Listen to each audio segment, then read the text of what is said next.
కుల రాజకీయానికి సంబంధించి చూసుకుంటే సార్ ఒకసారి కుల రాజకీయం కూడా పీక్ స్టేజ్కి వెళ్ళినట్టే కనిపిస్తూ ఉంది. ఏబీ వెంకటేశ్వరరావు గారు లాంటికి సంబంధించి ఇంతకుముందు మీరు మాట్లాడారు. వారు కూడా జగన్కు వ్యతిరేకంగా పోరాటం అంటున్నారు. కమ్మ కులం వాళ్ళు ఐక్యత అంటున్నారు. మీలా రాష్ట్ర ప్రయోజనాల కంటే కొంతమంది కుల ప్రయోజనాల కోసం పోరాటం చేస్తున్నట్లు ఉన్నారు. ఏం చెప్తారు సార్ ఈ పోరాటాలకు సంబంధించి?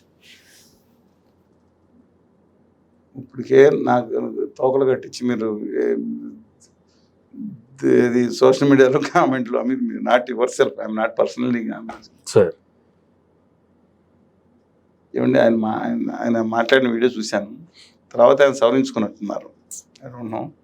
బట్ ఆయన ఇప్పుడు కాన్సన్ట్రేషన్ చేసిన దాని గురించి అని కాదు, కోడికత్తి ఇష్యూ మీద.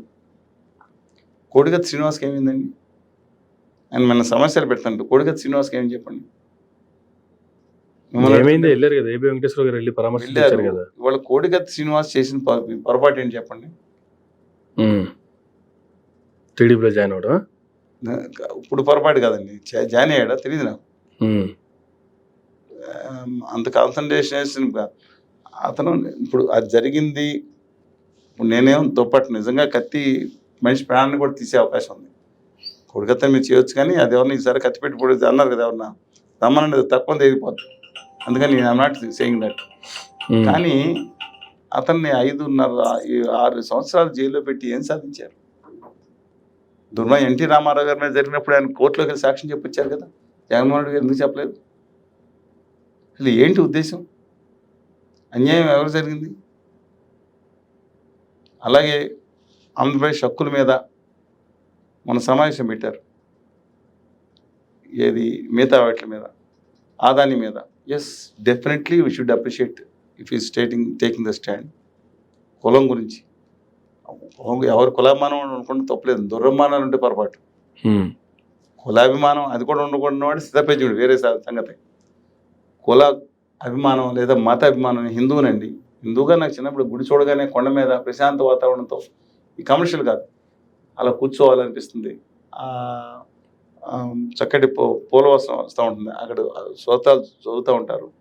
పంతులు గారు ఒక మానసికంగా నాకు ఒక హితవాదన భావనలో నిన్నా సరే ఒక హిందూగా నేను భావన ఎలా వద్దు పెట్టుకుంటాను.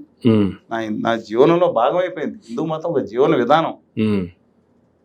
మీకు అర్థం. అలాగే నేను హిందూ మతాన్ని నేను గౌరవిస్తాను. అలాగే మీ వర్గాన్ని, మన కుర్రాల్ని ఎవరు వాళ్ళ గౌరవించుకోండి. ఇతర వాటి మీద దుర్మార్గం. కానీ దరిద్రం ఏంటంటే ఇప్పుడు ఇతర కులాల మీద ద్వేషం నడుస్తుంది రాష్ట్రం. It's very unfortunate. ఓకే.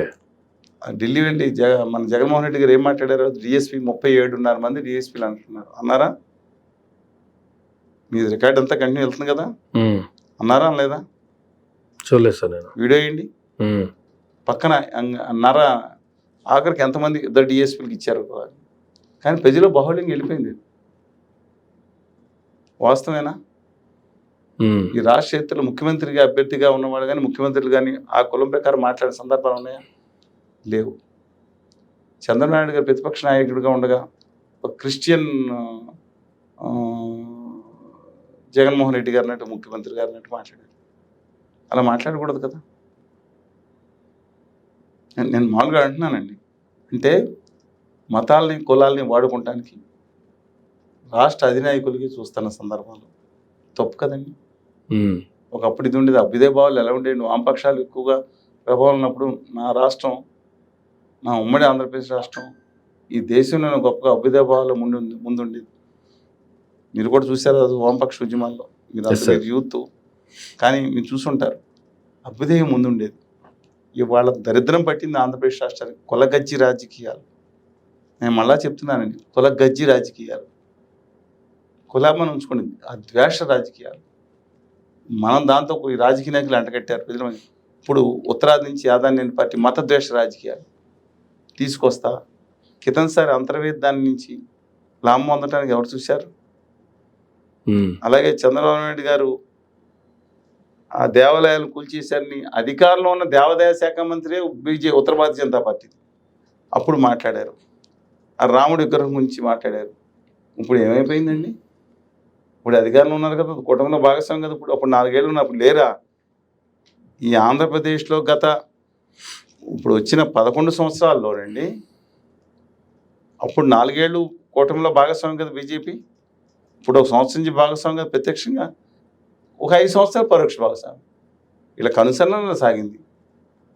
ఇంకా మతద్వేషం, మీరు కులం అంటున్నారు, కులంతో పాటు మతద్వేషం కూడా నడుస్తుంది, ఉప ప్రాంతీయ ద్వేషం కూడా. జిల్లా మీద జిల్లా రెచ్చగొట్టే కార్యక్రమాలు చేస్తున్నారు. తప్పండి. ఇప్పటికే 13.5 కోట్ల మంది ముక్క చెక్కలైపోయారు. ఒక 2 రాష్ట్రాలు మిగిలినాయి. అందులో 2 రాష్ట్రాల్లో ముఖ్యమైన రాష్ట్రం ఆంధ్రప్రదేశ్. దాంట్లో కూడా ఈ దుర్మార్గాన్ని తీసుకెళ్ళి రాజకీయాలకు ఈ విధంగా చేయటం మంచి పద్ధతి కాదు. నిన్న ఏదైతే చిత్తూరు జిల్లాలో జేమ్స్ అనే విద్యార్థి మీద జరిగిందో అన్యాయం చూశారు మీరు. చాలా ఒక అహంకారం, ఒక కుల అహంకారం ఎత్తికెక్కకూడదు, తప్పండి. ఇంతకుముందు ఈస్ట్ గోదావరిలో డోర్ డెలివరీ చేసిన విధానం ఇవన్నీ చాలా దుర్మార్గమైనవి. తాడిత పీడిత ప్రజలకి వెనకమాల ఎవరు లేవనుకుంటారు, వాళ్ళు జీర్ణించిన రోజు అర్థమవుతుంది. కానీ వాళ్ళ మధ్య ఫిట్టింగ్ పెట్టేస్తున్నారండి, మళ్ళీ వేరే సంగతి. ఓకే, పోరాటాన్ని వీక్ చేయడానికి బాబాసాహెబ్ అంబేద్కర్ ఆశయాలను కానీ, జగజ్జీవన్ రామ్ గారు కానీ, వీళ్ళందరికీ గురువైన మహాత్మా జ్యోతిబా పూలే గారు వాళ్ళ ఆశయాలను కొంత పట్టించుకోమని చెప్పి కోరుతా ఉన్నాం.